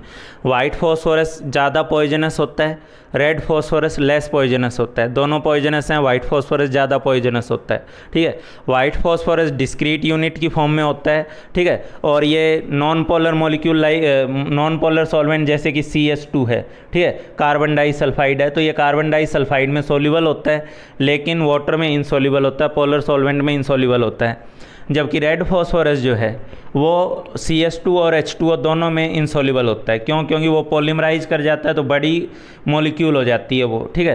तो वाटर में तो नॉन पोलरिटी, मतलब वाटर तो वैसे ही पोलर को पोलर में डिजोल्व करवाया जाता है, तो वाटर तो वैसे भी पोलर है, ठीक है। तो रेड फॉस्फोरस तो उसमें वैसे भी डिजोल्व नहीं होगा, लेकिन पॉलीमेरिक फॉर्म होने के नाते ये CH2 में भी सोल्यूबल नहीं हो पाता है, ठीक है। वाइट फॉस्फोरस जो होता है वो डार्क में ग्लो करता है और रेड फॉस्फोरस जो होता है वो ग्लो नहीं करता है, ठीक है। उसके अलावा वाइट फॉस्फोरस की 2 प्रॉपर्टीज़ और बता दे रहा हूँ, ठीक है। ये इतना ज़्यादा रिएक्टिव होता है कि अगर आप इसे ओपन में एयर में लेंगे, ठीक है, तो वो एयर में फायर कैच कर लेता है, ठीक है। और फायर कैच कर लेता है क्यों और किसकी वजह से? क्योंकि एयर में जो ऑक्सीजन है उसके साथ रिएक्ट करते हुए वो P4O10 की फ्यूम्स बनाता है, ठीक है। और इतना ज़्यादा रिएक्टिव है कि वो एयर में रिएक्ट करेगा ही करेगा ऑक्सीजन के साथ, ठीक है। उसके अलावा लाइट की प्रेजेंस में ये जो है वाइट की बजाय येलो अपीयरेंस देता है और इस वजह से इसको येलो फॉस्फोरस भी बोला जाता है, ठीक है। तो ये डिफरेंस आप लोग उसमें और ऐड कर लीजिएगा। 3 डिफरेंस 4 डिफरेंस हम ऑलरेडी कवर कर चुके हैं, उसके आगे के डिफरेंस है ये, ठीक है। चलो उसके बाद कुछ एक क्वेश्चन जो JEE मेन एडवांस में एक बार आया हुआ क्वेश्चन है, मैं उसको डिस्कस कर रहा हूँ। एक क्वेश्चन JEE एडवांस के अंदर मैचिंग टाइप क्वेश्चन में आया था। हालांकि यहाँ पे मैं कंप्लीट मैचिंग नहीं दूंगा तो इसलिए मैं डायरेक्टली आपसे क्वेश्चन पूछ ले रहा हूँ, ठीक है। एक क्वेश्चन में बोला गया था कि डायमंड फॉर्म जो है, ठीक है, कार्बन की डायमंड फॉर्म कन्वर्ट हो रही है कार्बन की ग्रेफाइट फॉर्म में, ठीक है। डायमंड की कार्बन फॉर्म ग्रेफाइट फॉर्म में कन्वर्ट हो रही है। इसके डेल्टा H का साइन क्या होगा, इसके डेल्टा S का साइन क्या होगा, ठीक है। ये 2 साइन आप लोगों से पूछे थे। एक में बोला गया था कि वाइट फॉस्फोरस जो है, ठीक है, वो कन्वर्ट हो रहा है रेड फॉस्फोरस में, ठीक है। वाइट फॉर्म रेड फॉस्फोरस में कन्वर्ट हो रहा है, इसके करस्पॉन्डिंगली डेल्टा H का साइन क्या होगा और इसके करस्पॉन्डिंगली डेल्टा S का साइन क्या होगा। ये 2 साइंस आप लोगों से पूछे गए थे, ठीक है। तो डायमंड्स वीडियो को पॉज करें और अपने आप से सोचें। ये थर्मोडायनेमिक्स का क्वेश्चन है जिसमें आप लोगों ने ये P ब्लॉक को भी इन्वॉल्व किया हुआ है, ठीक है। डेल्टा H डेल्टा S का साइन पूछा है, तो आप लोग जल्दी से इस क्वेश्चन का जवाब दें। आया हुआ क्वेश्चन है, पॉज करके सोचें ज़रा। हाँ भाई, तो अगर आप लोगों ने सोचा है इस क्वेश्चन के बारे में कि डायमंड अगर ग्रेफाइट में कन्वर्ट होगा तो क्या साइन होंगे, ठीक है, सीधी सी बात है, डेल्टा एच का साइन डिपेंड करता है कि रिएक्टेंट ज़्यादा स्टेबल है या प्रोडक्ट ज़्यादा स्टेबल है, ठीक है। आपको पता है स्टेबिलिटी का भी अभी हम लोग इतनी देर डिस्कस किए हैं कि स्टेबिलिटी वाइज ग्रेफाइट ज़्यादा स्टेबल होता है डायमंड से, ठीक है। तो ग्रेफाइट ज़्यादा स्टेबल है, इसका मतलब उसका एनर्जी कंटेंट कम है, डायमंड का एनर्जी कंटेंट ज़्यादा है, मतलब डायमंड ग्रेफाइट में बदला है तो उसके केस में एनर्जी क्या हुई है, रिलीज़ हुई है।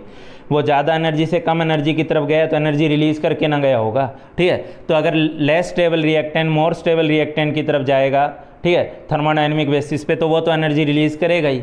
डायमंड की एनर्जी ज़्यादा है, ग्रेफाइट की एनर्जी कम है, ठीक है, ये हम लोग डिस्कस कर चुके हैं, ठीक है। ग्रेफाइट ज़्यादा स्टेबल होता है, तो इसका मतलब डायमंड जब ग्रेफाइट में जाएगा तो एनर्जी रिलीज़ करेगा, तो डेल्टा एच का साइन क्या होगा, नेगेटिव होगा, एक्जोथर्मिक प्रोसेस होगी। डेल्टा एस की बात करें तो डेल्टा एस की बात करें तो डेल्टा एस की अगर बात करें हम लोग, ठीक है, तो डेल्टा एस के केस में वही है, ग्रेफाइट और डायमंड। डेल्टा एस के नाम पे हम क्या मेजर करते हैं कि किस तरफ की रैंडमनेस ज़्यादा है।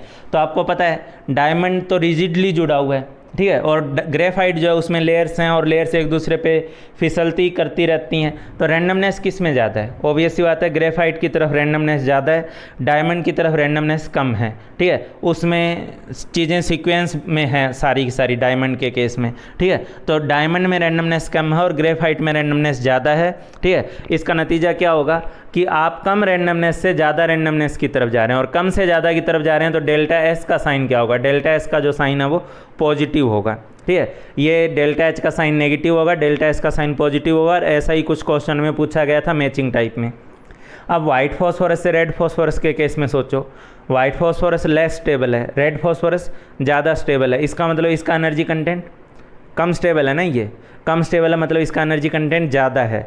यहाँ पे लेस स्टेबल से मोर स्टेबल की तरफ जा रहे हो, ठीक है, यही चीज़ यहाँ थी, यहाँ भी लेस स्टेबल से मोर स्टेबल की तरफ जा रहे थे थर्मोडायनेमिक बेसिस पे, ठीक है। तो white phosphorus thermodynamically less stable है, रेड फॉस्फोरस ज़्यादा स्टेबल है, मतलब यहाँ भी एनर्जी रिलीज हुई है, ठीक है। तो डेल्टा एच का साइन यहाँ क्या होगा, नेगेटिव होगा, ठीक है। डेल्टा एस की बात करते हैं। अब डेल्टा एस की बात करें तो एक बात बताओ, ठीक है, ये तुम्हारे पास मान लो 4-5 मार्कर पड़े हैं, ठीक है। तो इन 5 मार्कर को आप लोग अगर 4 मार्कर पड़े हैं यहाँ पे, ठीक है, तो इन 4 मार्कर अगर खुले पड़े हैं तो इनको ओपनली आप कैसे भी लगा सकते हैं, ठीक है, इनको आप ओपनली कहीं भी जाने दे सकते हैं। ये मेरी हथेली पे फिसल के इधर चला जाएगा, 3 यहाँ पड़े रहेंगे, ठीक है, ये फिसल के इधर आ जाएगा, इधर आ जाएगा, ठीक है। लेकिन अगर मैं इनको पॉलीमराइज कर दूं, ठीक है, इन चारों को मैं एक लाइन से ऐसे रस्सी से बांध दूं एक साथ, ठीक है, तो क्या ये बीच वाला ब्लू मार्कर जो है वो क्या अपनी मर्जी से उठ करके इधर या इधर जा पाएगा, ठीक है। वो बीच में है तो क्या अपनी मर्जी से उठ के इधर आ जाएगा या इधर आ जाएगा, अब नहीं आ पाएगा। कब नहीं आ पाएगा, जब आपने इनको बांध दिया है, ठीक है, बांध दिया तो अब इनका एक सीक्वेंस फिक्स हो गया है। आपको पता है रेड फॉस्फोरस जब बनता है तो रेड फॉस्फोरस बनने के दौरान पॉलीमराइजेशन ही तो होता है। अभी तो मैंने बताया कि P4 यूनिट्स आपस में आगे से आगे जुड़ जाती हैं, ठीक है। तो एक बात अपने दिमाग में सोचो ना यार, कि जब वो P4 यूनिट डिस्क्रीट थी, अलग अलग थी, तो कोई भी P4 यूनिट किधर भी उड़ सकती थी। एक कमरे में बंद है मान लो, तो एक P4 यूनिट अपनी मर्जी से कहीं भी जा सकती थी। लेकिन अगर वो एक सीक्वेंस में बंद गई तो ऑटोमेटिकली तुम उसको एक सीक्वेंस दे रहे हो ना, एक अरेंजमेंट दे रहे हो ना, ठीक है। तो वहाँ पे अब उस कंडीशन में कोई भी यूनिट अपनी मर्जी से उठकर इधर उधर नहीं जा पाएगी, क्योंकि वो बीच में बंद गई है, ठीक है। तो यही चीज़ मैं बोलना चाह रहा हूँ कि पॉलीमराइजेशन जब भी होता है, जब अलग अलग बिखरी हुई चीज़ों को आप लोग एक साथ जोड़ देते हो तो ऑटोमेटिकली रैंडमनेस घटती है, ठीक है। ऑब्वियस है, बिखरी हुई चीज़ें थी उनको आपने एक साथ जोड़ दिया, ठीक है, उनको जोड़ के एक लाइन से बांध दिया मान लो, तो ऐसी सिचुएशन में रैंडमनेस घटेगी या बढ़ेगी, तो ऑब्वियस ही बात है रैंडमनेस घटेगी। पॉलीमराइजेशन प्रोसेस के अंदर रैंडमनेस घटती है, ठीक है। ये ज़्यादा रैंडम है, ठीक है, और इसका एक मोल इधर उधर बिखरा पड़ा है, इसका एक मोल एक लाइन से बंधा पड़ा है, तो ऑटोमेटिकली यहाँ रैंडमनेस ज़्यादा है, यहाँ रैंडमनेस कम है। पॉलीमराइजेशन पर रैंडमनेस घटती है, पॉलीमराइजेशन के कंडीशन पे रैंडमनेस क्या होती है, घटती है। तो इसके डेल्टा एस का जो साइन होगा मेरे प्यारे बच्चों, वो भी क्या होगा, नेगेटिव होगा, ठीक है। इसके डेल्टा एस का साइन नेगेटिव, तो इसका डेल्टा एच भी नेगेटिव, इसका डेल्टा एस भी नेगेटिव। डायमंड के केस में आप लोगों के सामने साइन पड़ा हुआ है, ठीक है। अच्छा, अब जब ये बातें चल ही रही है तो एक बात मैं डायमंड के केस में और आप लोगों से डिस्कस कर दे रहा हूँ। डेल्टा जी किसके बराबर लिखा जाता है थर्मोडायनेमिक्स में, delta H minus T delta S, ठीक है। और आपको बताया जाता है कि जब डेल्टा जी नेगेटिव होता है तो प्रोसेस स्पॉन्टेनियस होती है। ठीक है, तो एक बात सोचो यार, डेल्टा एच नेगेटिव है ना, टेम्परेचर जो होता है वो ऑलवेज पॉजिटिव होता है। ठीक है, टेम्परेचर जो होता है वो ऑलवेज पॉजिटिव होता है, उसमें कोई डाउट ही नहीं है, आप होना ही नहीं चाहिए। ठीक है, टेम्परेचर केल्विन में लेते हैं और केल्विन स्केल में टेम्परेचर ऑलवेज पॉजिटिव रहेगा। डेल्टा एस का साइन क्या है, पॉजिटिव है, तो ये पॉजिटिव पॉजिटिव और साथ में बार नेगेटिव, तो डेल्टा जी कैसा आएगा, वैल्यू जो मर्जी रहे, टेम्परेचर जो मर्जी रहे, कुछ भी टेम्परेचर रहे। ठीक है, लेकिन डेल्टा जी ऑलवेज नेगेटिव होगा, हर टेम्परेचर पे नेगेटिव होगा, always negative at all temperature. Temperature आप लोग कुछ भी कर लेना, 100 कर लेना, 200 कर लेना, 300 कर लेना, ये नेगेटिव है, ये पॉजिटिव है, ये पॉजिटिव है, और इस नेगेटिव की वजह से ये भी नेगेटिव हो जाएगा। ठीक है, तो नेट वैल्यू नेगेटिव में ही आएगी। ठीक है, तो मैं आप लोगों को बताना चाह रहा हूँ कि डायमंड से ग्रेफाइट का जो कन्वर्जन है, जो सुन के फील नहीं आता है, लगता नहीं है कि ऐसा भी होता है, लेकिन होता है। डायमंड से ग्रेफाइट का जो कन्वर्जन है वो ऑलवेज नेगेटिव होता है, सॉरी ऑलवेज स्पॉन्टेनियस होता है। ठीक है, diamond to graphite conversion is always a spontaneous process according to thermodynamics. Thermodynamics के अकॉर्डिंग डायमंड से ग्रेफाइट का कन्वर्जन एक बहुत ही मतलब हमें स्पॉन्टेनियस प्रोसेस है। ठीक है, लेकिन होता हम लोग क्यों नहीं ऑब्जर्व करते, हम लोग क्यों नहीं डायमंड को ग्रेफाइट में बदलते हुए देखते, उसका कारण है। ठीक है, क्या कारण है कि डायमंड से ग्रेफाइट का जो प्रोसेस है वो स्पॉन्टेनियस ज़रूर है, लेकिन बहुत स्लो प्रोसेस है। ठीक है, इतना स्लो प्रोसेस है कि इसको होने में लाखों साल लग जाते हैं। ठीक है, तो इसलिए बाकी लोग, बच्चे लोग, खासतौर पे लड़की लोग दुखी ना हों कि उनका डायमंड ग्रेफाइट हो जाएगा, ऐसा नहीं है, उसको बदलने में लाखों साल लग जाते हैं। ठीक है, हमारी लाइफ क्या, हम लोग कई बार जन्म लेके भी मर भी जाएंगे तो भी हम लोग, हमारे सामने जो डायमंड था वो डायमंड ही रहेगा। ठीक है, उसको लाखों साल लगते हैं ग्रेफाइट में कन्वर्ट होने में, इसलिए आप लोग दुखी मत हों। ठीक है, ज़्यादा दुखी होने की ज़रूरत नहीं है। Diamond to graphite process always spontaneous है, लेकिन हाँ, ये प्रोसेस इतना लंबा टाइम लेती है, लाखों साल का टाइम लेती है कि ये प्रोसेस हम लोग अपनी लाइफ टाइम में ऑब्जर्व नहीं कर पाते हैं। ये आईआईटी का आया हुआ क्वेश्चंस थे, दोनों तीनों जो मैंने आपसे डिस्कस किए हैं, ये उतार लो। हम लोग नेक्स्ट एलोट्रोपिक फॉर्म को डिस्कस करते हैं। फॉस्फोरस के बाद मैं नेक्स्ट एलिमेंट आप लोगों के साथ डिस्कस कर रहा हूँ, जिसके एलोट्रोप में डिस्कस करूँगा वो है सल्फ़र। ठीक है, सल्फ़र जो होता है आप लोगों के पास, ये वैसे तो कई सारी फॉर्म में एग्जिस्ट करता है। ठीक है, लेकिन उनमें से जो मेन फॉर्म होती है वो आपके पास होती है रोम्बिक सल्फ़र। ठीक है, रोम्बिक सल्फ़र। उसके अलावा एक होती है आपके पास मोनोक्लिनिक सल्फ़र। ठीक है, रोम्बिक सल्फ़र, मोनोक्लिनिक सल्फ़र। ठीक है, रोम्बिक सल्फ़र जो होता है इसको आप लोग अल्फ़ा सल्फ़र भी बोलते हो। ठीक, और ये जो मोनोक्लिनिक सल्फ़र होता है इसको आप लोग बीटा सल्फ़र बोलते हो। ठीक है, बीटा सल्फ़र बोलते हो। तो alpha sulphur, beta sulphur, monoclinic sulphur और ये रोम्बिक सल्फ़र। इसके अलावा आपके पास, ठीक है, प्लास्टिक सल्फ़र होती है। ठीक है, प्लास्टिक सल्फ़र, प्लास्टिक सल्फ़र जिसको आप लोग गामा सल्फ़र बोलते हो। ठीक है, तो प्लास्टिक सल्फ़र। उसके अलावा आपके पास मिल्क ऑफ सल्फ़र। ठीक है, ये अलग अलग फॉर्म होती है, इसके बारे में अगर आपको पढ़ना है तो अलग से पढ़ना, मैं इन दो के बारे में डिस्कस करूँगा।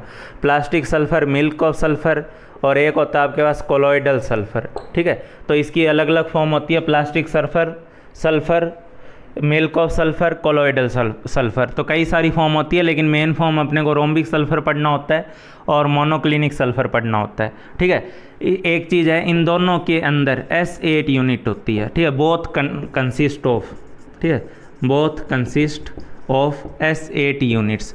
हालांकि उसमें S8 यूनिट्स का पॉलीमराइजेशन हो जाता है बीटा सल्फ़र में। ठीक है, मोनोक्लिनिक या अल्फ़ा सल्फ़र जो होती है, अगर मैं रोम्बिक सल्फ़र जो होती है, अगर मैं केवल उसको डिस्कस करूं तो S8 जो सिंपली लिखते हो आप लोग, सिंपली S8 जगह जगह आपको लिखा हुआ मिलता है।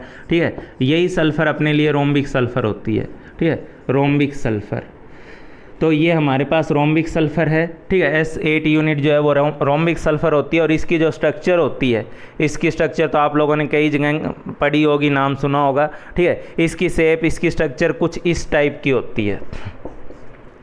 8 सल्फ़र यूनिट्स इसके अंदर होती हैं और इस टाइप से जुड़े होते हैं, और इस स्ट्रक्चर को हम लोग बोलते हैं क्राउन रिंग शेप। ठीक है, क्राउन रिंग शेप। ठीक है, क्राउन रिंग शेप। ठीक है, तो इसको क्राउन रिंग शेप के नाम से हम लोग जानते हैं, क्यों? क्योंकि ये सर के ताज जैसा है, जैसे मुकुट होता है, ठीक है, राजा महाराजाओं के सर पे जो मुकुट लगा होता है, ठीक है, या दूल्हे के सर पे जो मुकुट लगा होता है उसके जैसा है। तो ये इस शेप को हम लोग किस नाम से जानते हैं? क्राउन रिंग शेप के नाम से जानते हैं। S8 ये रोम्बिक सल्फर है, ठीक है। मोनोक्लिनिक सल्फर भी इसी यूनिट से आगे बढ़ा के बनती है, जैसे वाइट फॉस्फोरस से रेड फॉस्फोरस जो बना तो उसमें P4 यूनिट्स ही था ना, ठीक है। तो इन दोनों में S8 यूनिट्स होती हैं, रोम्बिक सल्फर में भी और मोनोक्लिनिक सल्फर में भी, ठीक है। हाँ, अब बात आती है कि दोनों में ज़्यादा स्टेबल कौन है। तो मैं आपको बताना चाहूँगा, ये जो मैंने स्ट्रक्चर बनाई है सिर्फ रोम्बिक सल्फर की बनाई है, ठीक है। उसके अलावा मैं आपको बताना चाहूँगा रोम्बिक सल्फर जो होता है, ठीक है, एट लो टेम्परेचर, ये ऐसे समझना, at low temperature rhombic sulphur is more stable, ठीक है। At low temperature rhombic sulphur is more stable and at higher temperature monoclinic sulfur is more stable. Monoclinic sulfur is more stable. इन बातों को आप ध्यान रखेंगे। लो टेम्परेचर पे rhombic sulphur ज़्यादा stable होता है और हाई टेम्परेचर पे जो है मोनोक्लिनिक सल्फर ज़्यादा स्टेबल होता है, ठीक है। अगर आपने ये स्ट्रक्चर उतार ली हो तो इसको मैं साफ़ कर देता हूँ, नहीं भी उतारी है तो वीडियो पॉज करके इसे उतार लो, ठीक है। क्राउन रिंग शेप होती है, इसको ध्यान रखना अपने को। हाँ भाई, उसके बाद सुनिए आप लोग, जो रोम्बिक सल्फर और मोनोक्लिनिक सल्फर है ये तो बता ही दिया कि रूम टेम्परेचर पे, अच्छा जनरली हमसे पूछा जाए कौन ज़्यादा स्टेबल है तो हम रूम टेम्परेचर के हिसाब से बताएंगे और हम लोग बोलेंगे रोम्बिक सल्फर जो है वो ज़्यादा स्टेबल है, ठीक है। रूम टेम्परेचर के हिसाब से हम बोलेंगे और बोलेंगे रोम्बिक सल्फर जो है वो ज़्यादा स्टेबल है। फिर भी आप सुन लो, रोम्बिक सल्फर को अगर हम लोग गर्म करें कितने टेम्परेचर तक, ठीक है, हाई टेम्परेचर की तरफ लेके जाएँ तो रोम्बिक सल्फर जो है वो कन्वर्ट होने लगता है मोनोक्लिनिक सल्फर की तरफ, ठीक है। मोनोक्लिनिक सल्फर की तरफ ये कन्वर्ट होता है, रोम्बिक सल्फर मोनोक्लिनिक में कन्वर्ट होता है, ठीक है। और 369 केल्विन टेम्परेचर पर, 369 केल्विन टेम्परेचर पे both form exist in equilibrium. उससे ज़्यादा पे मोनोक्लिनिक एग्जिस्ट करेगा, उससे कम पे रोम्बिक सल्फर एग्जिस्ट करेगा और 369 पे ये इक्विलिब्रियम पे एग्जिस्ट करेंगे, ठीक है। Both forms exist at equilibrium, ठीक है। एंड दिस इक्विलिब्रियम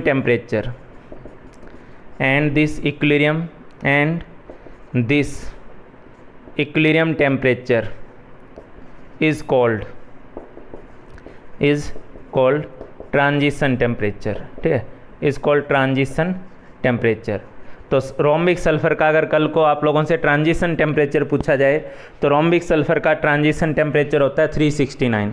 369 से ऊपर पे वो मोनोक्लिनिक में, 369 से नीचे पे वो रोम्बिक सल्फर फॉर्म में एग्जिस्ट करेगा, 369 पे दोनों जो ये एलोट्रोपिक फॉर्म है दोनों फेज जो हैं वो इक्विलिब्रियम में एग्जिस्ट करते हैं, ठीक है। तो ये 369 उनका फेज चेंज टेम्परेचर है और इस फेज चेंज टेम्परेचर को हम लोग बोलते हैं ट्रांजिशन टेम्परेचर, ठीक है। तो ये रोम्बिक सल्फर और मोनोक्लिनिक सल्फर के बारे में मैंने आपको बताया।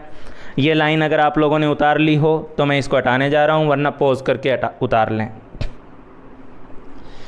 देखो यार, S8 रोम्बिक सल्फर है, लेकिन लैब के अंदर अब कई टाइप की सल्फ़र जो हैं वो सिंथेसाइज कर ली गई हैं, ठीक है, जिसमें इस टाइप की ही रिंग रहती है, ठीक है। जैसे S8 की रिंग थी वैसे ही कई सारी ऐसी रिंग स्ट्रक्चर, ठीक है। Nowadays a large number of rings containing sulfur atoms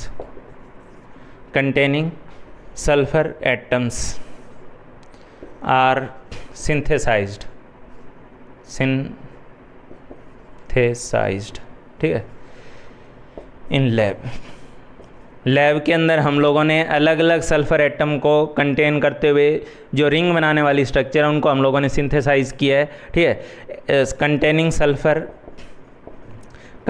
sulphur from 6 to 20 atoms, 6 to 20 atoms.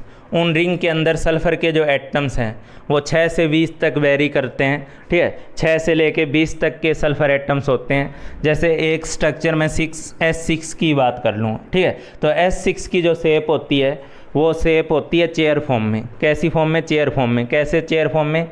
4 sulphur को आप यहाँ पे दिखा दो जहाँ पे आप बैठ रहे हो, ठीक है। सॉरी, यहाँ जोड़ना नहीं था, जोड़ गलत दिया, ठीक है। ये 4 सल्फ़र हैं जहाँ पे आप बैठ रहे हो, ये पीछे उसका सहारा लेते हुए है, ठीक है, और ये नीचे इधर उसके पैर की तरफ जा रहा है, ठीक है। तो ये चेयर फॉर्म में सल्फ़र बनी, ठीक है। S6 4 सल्फ़र आपने यहाँ दिखाया, एक सल्फ़र इधर ऊपर दिखाया, एक सल्फ़र आपने इधर नीचे दिखाया, ठीक है। ऑर्गेनिक में भी चेयर एंड बोट फॉर्म पढ़ते हो, उसमें ये चेयर के इक्विवेलेंट है, ठीक है। तो सल्फ़र S6 स्ट्रक्चर जो है वो किस फॉर्म में एग्जिस्ट करता है? चेयर फॉर्म में एग्जिस्ट करता है, ठीक है। S6 जो है वो चेयर फॉर्म में एग्जिस्ट करता है, ठीक है। उसके अलावा एक बात और जान लो, 1000 केल्विन से अगर ऊपर टेम्परेचर की तरफ आप लोग जाते हैं, ठीक है, इसको हटा दे रहा हूँ मैं।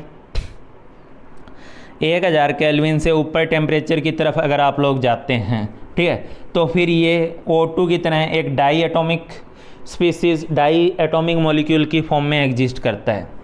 ये जो सल्फ़र है, अगर हम लोग कितने टेम्परेचर से ऊपर जाएं?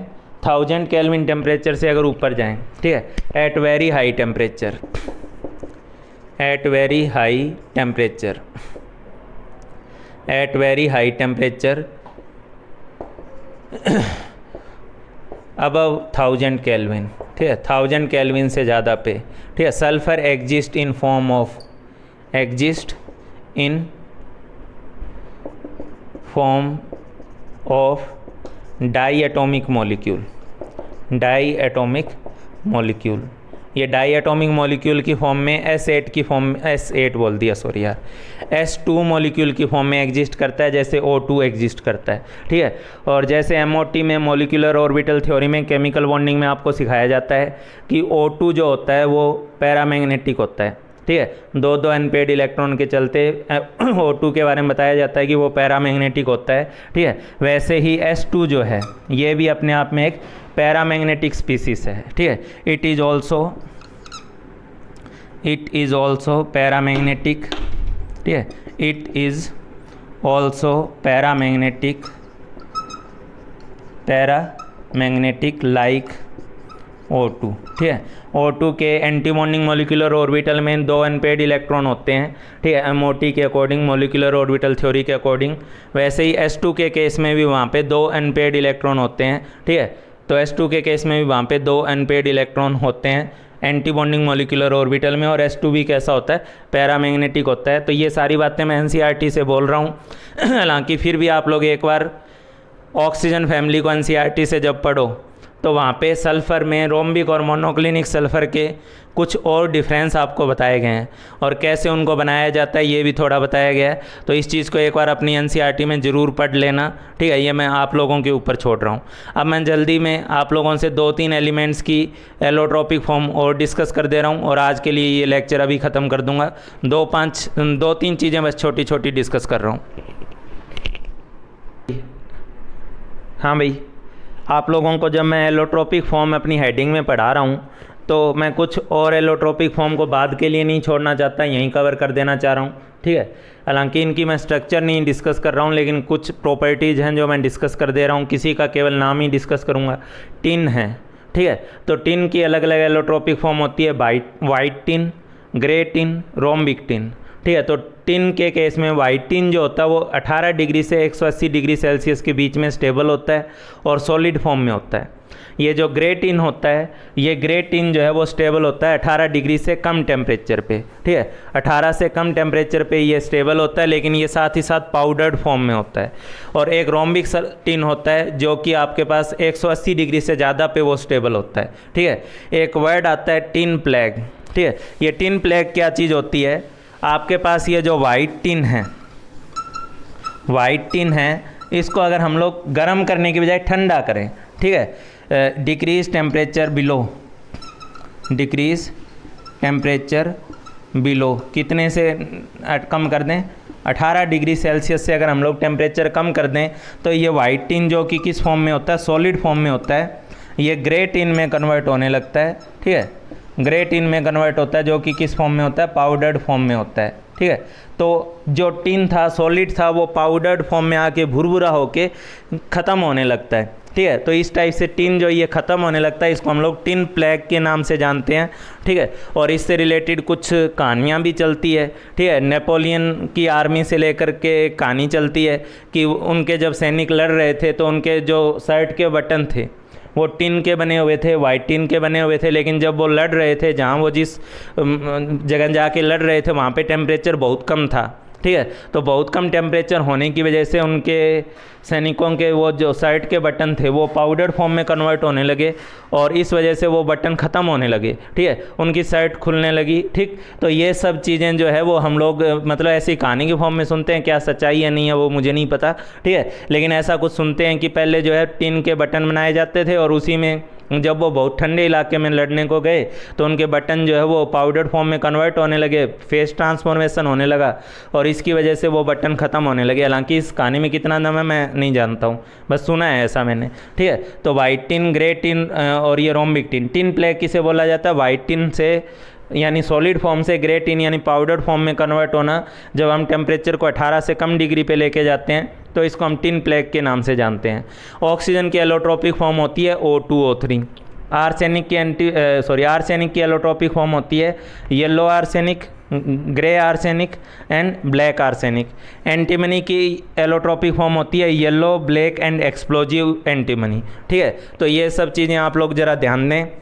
एक लेक्चर मुझे और लेना होगा आपको, वेरियस डिफरेंट जो ग्रुप्स हैं उनमें कुछ कुछ स्ट्रक्चर जो कि हमें अलग से डिस्कस करनी होती हैं, ठीक है। उन स्ट्रक्चर को डिस्कस करने में आप लोगों को जैसा भी लग रहा हो, आपको दुखी कर रहा हो, आपको अच्छा लग रहा हो, लेकिन मैं अपनी तरफ से पूरी ट्राई कर रहा हूँ कि चीज़ों को सीक्वेंस में दिया जाए। मैं अलग अलग स्ट्रक्चर्स को एक साथ करवा रहा हूँ, ये आपके बहुत काम ही आएगी, ठीक है। अभी एक स्ट्रक्चर की क्लास अपनी और लगेगी, फिर अपने कुछ प्रॉपर्टी बेसिस को पढ़ेंगे, फिर हम लोग रिएक्शन पार्ट पे जाएंगे, ठीक है। तो इसको कर लो। आज के लिए टाटा, बाय बाय।